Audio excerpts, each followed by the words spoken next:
আজ 15ই আগস্ট স্বাধীনতা দিবস। ভারতবর্ষের স্বাধীনতার ৭৭ বর্ষ পূর্তি দিবস। আমরা গণসমমনস্বী ফেসবুক গ্রুপের পক্ষ থেকে এই দিনটি শ্রদ্ধার সাথে পালন করছি। এখন স্বাধীনতা সম্পর্কে একটি প্রতিবেদন নিবেদন করছেন গণসমমনস্বী ফেসবুক গ্রুপের অ্যাডমিন শ্রীমতী মঞ্জুরি চট্টোপাধ্যায়। নমস্কার। আজ ভারতের ৭৮তম স্বাধীনতা দিবস। আজকের দিনে দেশের সর্বত্র জাতীয় পতাকা উত্তোলন করে সাংস্কৃতিক অনুষ্ঠানের আয়োজন করা হচ্ছে। আজ আমি স্বাধীনতা সংগ্রামের ইতিহাস আংশিক রূপে তুলে ধরছি। 1947 সালের 14ই আগস্ট রাত 12টা বাজতে যখন কয়েক মিনিট বাকি, তখন জওহরলাল নেহেরু তাঁর বক্তৃতা শুরু করলেন এই লাইন দিয়ে: At the stroke of the midnight hour, when the world sleeps, India will awake to life and freedom. এরপর মধ্যরাতের ঘণ্টা বেজে উঠল এবং ভারতের মাটিতে এক নতুন অধ্যায়ের সূচনা হলো।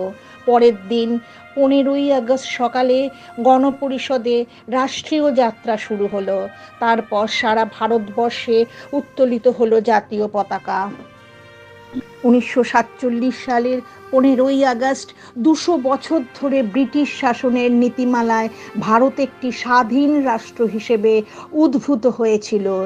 এই অত্যাচার পরাধীনতার বেড়াজাল থেকে ভারতকে মুক্ত করতে আত্মবলিদান দিয়েছেন বহু বীর। তাঁরা হলেন সুভাষচন্দ্র বসু, মহাত্মা গান্ধী, ভগৎ সিং, রাজগুরু, ক্ষুদিরাম বসু, মাস্টারদা সূর্য সেন, প্রীতিলতা ওয়াদ্দেদার, মাতঙ্গিনী হাজরা, জওহরলাল নেহেরু প্রমুখ। আত্মবলিদান দিয়েছেন আরও কত নাম না জানা তরুণ তরুণী। এই শুভ দিনে তাঁদের প্রতি আমরা সকলে প্রণাম জানাই। সপ্তদশ শতাব্দীর শুরু থেকেই ইংরেজরা ভারতে আসতে শুরু করেছিল। তখন ভারতে মোগল শাসন চলছিল। পরবর্তীতে পলাশী এবং বক্সারের যুদ্ধে জয়লাভের পর ভারতে ইংরেজ শাসনের সূচনা হয়। শুরু হয় ইস্ট ইন্ডিয়া কোম্পানির শাসনের নামে শোষণ। 1885 সালে ইন্ডিয়ান ন্যাশনাল কংগ্রেসের জন্ম হয়, যা ভারতবর্ষের স্বাধীনতা আন্দোলনের প্রাণ প্রতিষ্ঠা করে। সেই সময় পশ্চিমবঙ্গের বহু শিক্ষিত যুবক বন্দে মাতরম ধ্বনি উচ্চারণ করতে থাকেন। ক্ষুদিরাম বসু, প্রফুল্ল চাকি, বিনয় বাদল, দীনেশের মতো সাহসী বিপ্লবীরা যারা ব্রিটিশদের বিরুদ্ধে অস্ত্র তুলে নিয়ে হাসি মুখে আত্মবলিদান দেন। 1929 সালে কংগ্রেস পূর্ণ স্বাধীনতার সিদ্ধান্ত নেয়। 31শে ডিসেম্বর নেহেরু লাহোরে জাতীয় পতাকা উত্তোলন করেন। এরপর 1930 সালের 26শে জানুয়ারি প্রথম স্বাধীনতা দিবস পালন করা হয়, কিন্তু ব্রিটিশ সরকার এটি মানেনি। এরপর কংগ্রেসের প্রতিনিধিরা আইন অমান্য আন্দোলনের ডাক দেন। এই আন্দোলনে সারা দেশবাসী মুক্ত হস্তে যোগদান করেন এবং স্কুল কলেজ অচল হয়ে পড়ে। ব্রিটিশ সরকার কংগ্রেস পার্টিকে অবৈধ বলে ঘোষণা করে এবং 1932 সালে গান্ধীজিকে বিনা কারণে গ্রেপ্তার করে। শেষ পর্যন্ত 1933 সালে গান্ধীজি জেল থেকে ছাড়া পান। বিংশ শতাব্দীর 30-এর দশকে শুরু হয় সত্যাগ্রহ আন্দোলন। এরপর ভারতবর্ষে নেতাজি সুভাষচন্দ্র বোসের আগমন ঘটে। তিনি বুঝেছিলেন ভারতবর্ষের স্বাধীনতার জন্য যুদ্ধের প্রয়োজন হবে এবং বহু রক্তের বলিদান দরকার হবে। এরপর তিনি ফরওয়ার্ড ব্লক প্রতিষ্ঠা করেন। দ্বিতীয় বিশ্বযুদ্ধ শুরু হলে নেতাজি বন্দী হয়ে যান, কিন্তু চালাকির সাথে পালিয়ে জাপানে চলে যান। সেখানে আজাদ হিন্দ ফৌজ গঠন করেন, যা পরবর্তীতে ব্রিটিশ সরকারকে নাজেহাল করে তুলেছিল। দ্বিতীয় বিশ্বযুদ্ধে জাপানের পরাজয়ের পর আজাদ হিন্দ বাহিনী দুর্বল হয়ে পড়ে। তার লড়াকু মনোভাব আজও ভারতের মানুষকে অনুপ্রাণিত করে। 1942 সালে গান্ধীজি ভারত ছাড়ো আন্দোলন শুরু করেন এবং 9ই আগস্ট তাকে পুনরায় গ্রেপ্তার করা হয়। 1946 সালে মোহাম্মদ আলী জিন্নাহ আলাদা রাষ্ট্র গঠনের প্রস্তাব রাখেন। তিনি চেয়েছিলেন একটি মুসলিম দেশ যার শাসক হবে একজন মুসলিম। এরপর শুরু হয় সাম্প্রদায়িক দাঙ্গা। এই দাঙ্গা শান্ত করতে পাকিস্তানের জন্ম হয় এবং 15ই আগস্ট মধ্যরাতে ভারত স্বাধীন হয়। অবশেষে ইংরেজরা চলে গেলেও নিজেদের মধ্যে দ্বন্দ্ব বাঁধিয়ে দেশকে দুই ভাগে বিভক্ত করে দিয়ে গেছে। আজকের এই মহত্বপূর্ণ দিনে দিল্লির লালকেল্লা থেকে শুরু করে সমস্ত অফিস, বিশ্ববিদ্যালয়, কলেজ এবং অন্যান্য প্রতিষ্ঠানে পতাকা উত্তোলন করা হয়েছে। নানা ভাষা, নানা ধর্ম, নানা বর্ণের দেশ আমাদের ভারতবর্ষ।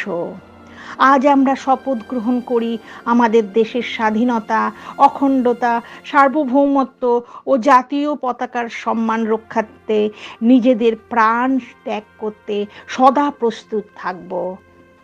নমস্কার। এখন স্বাধীনতার মানে কি কবিতায় বলছেন গণসমমনস্বী ফেসবুক গ্রুপের অ্যাডমিন শ্রীমতী শাশ্বতী চট্টোপাধ্যায়।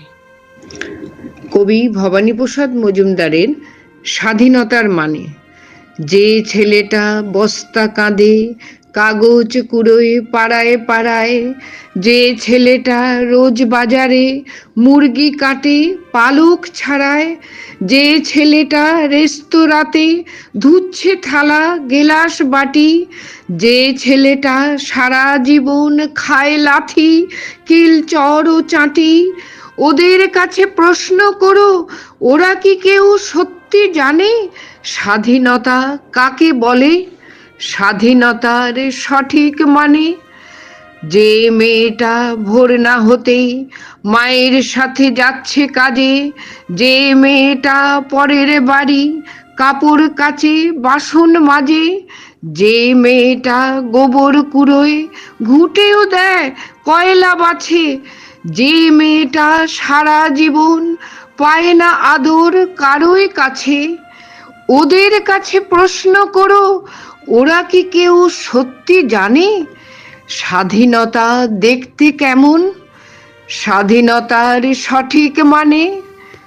যে ছেলেটা রাস্তাঘাটে করছে পালিশ পরের জুতো, যে ছেলেরা ট্রেনের হকার খাচ্ছে রোজই লোকের গুঁতো, লজেন্স খাওয়ার বয়স যাদের করছে তারাই লজেন্স ফেরি, যাদের বুকে সূর্য ওঠার গোলাপ ফোটার অনেক দেরি, ওদের কাছে প্রশ্ন করো ওরা কি কেউ সত্যি জানে স্বাধীনতা জিনিসটা কি, স্বাধীনতার সঠিক মানে।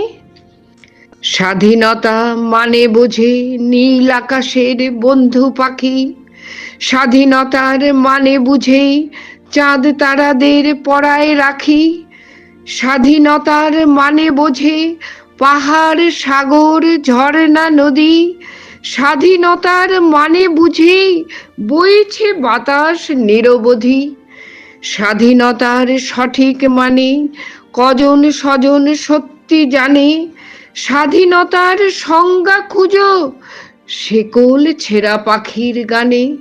নমস্কার। স্বাধীনতা সম্পর্কে কিছু কথা এবং কবিতা বলছেন গ্রুপের অ্যাডমিন শ্রীমতী নূপুর বসু। আমার কাছে স্বাধীনতা মানে, স্বাধীনতা তুমি রবি ঠাকুরের অজর কবিতা, অবিনাশী গান, স্বাধীনতা তুমি কাজী নজরুল, ঝাঁকড়া চুলের বাবরি দোলানো মহান পুরুষ, সৃষ্টি সুখের উল্লাসে কাঁপা, স্বাধীনতা তুমি পতাকা শোভিত স্লোগান মুখর ঝাঁঝালো মিছিল, স্বাধীনতা তুমি ফসলের মাঠে কৃষকের হাসি, স্বাধীনতা তুমি বটের ছায়ায় তরুণ মেধাবী শিক্ষার্থীর শানিত কথার ঝলসানি লাগা সতেজ ভাষণ, স্বাধীনতা তুমি চাখানায় আর মাঠে ময়দানে ঝোড়ো সংলাপ। স্বাধীনতা তুমি কাল বৈশাখীর দিগন্ত জোড়া মত্ত ঝাপট। আমাদের স্বাধীনতা দিবস আমরা অনেক লড়াই যুদ্ধের মাঝখানে অর্জন করেছি। আমরা যেন আমাদের দেশকে ভালোবাসতে পারি এবং আমরা স্বাধীন। এই স্বাধীনতা আমরা এরকমভাবেই রাখবো, এই কথা বলি। শেখ নুরুল ইসলামের লেখা সবার সেরা এ দেশ, সবার সেরা আবার এ দেশ, ফলে ফুলে ভরা, সোনার ধানে গোলা ভরা, ত্যাগের মন্ত্র ঘেরা, হেথায় পাবে মায়ের স্নেহ, ছায়ায় ঘেরা দেশ। বিশ্বে কোথা আছে এমন জাতির সুখের দেশ? এই দেশেতে জন্ম আমার, ধন্য আমি ভাই। ত্যাগে সুখে সাধুর বেশে সবাই দিন কাটায়। নমস্কার, স্বাধীনতা দিবসের শুভেচ্ছা সবাইকে। স্বাধীনতা আমাদের এসেছে ৭৭ বৎসর হয়ে গেল, অথচ আজও আমাদের চিত্তের মননের সত্যের চিরায়ত সব সৃষ্টির মুক্তি হয়নি। বন্দি এখনও রয়েছে সৃষ্টির চেতনার সততা। স্বাধীনতা তুমি এসেছিলে, তবু আসো নাই। বন্দি তরিকে বেঁধেছে এত কঠিন করে, প্রভু আমায় বেঁধেছে যে বজ্র কঠিন ডোরে। মনে ছিল সবার চেয়ে আমি হব বড়, রাজার পরি করেছিলেন নিজের ঘরে জড়ো। ঘুম লাগিতে শুয়েছিলাম প্রভুর শয্যা পেতে, জেগে দেখি বাধা আছি আপন ভাণ্ডারেতে। আমরা যাহা লুট করে নিই তোমার ধন প্রভু, আমরা ঘুমাই তুমি জাগো, ভুলব না আর কবু। বন্দি ওগো, কে গড়েছে রুদ্র বাঁধনখানি?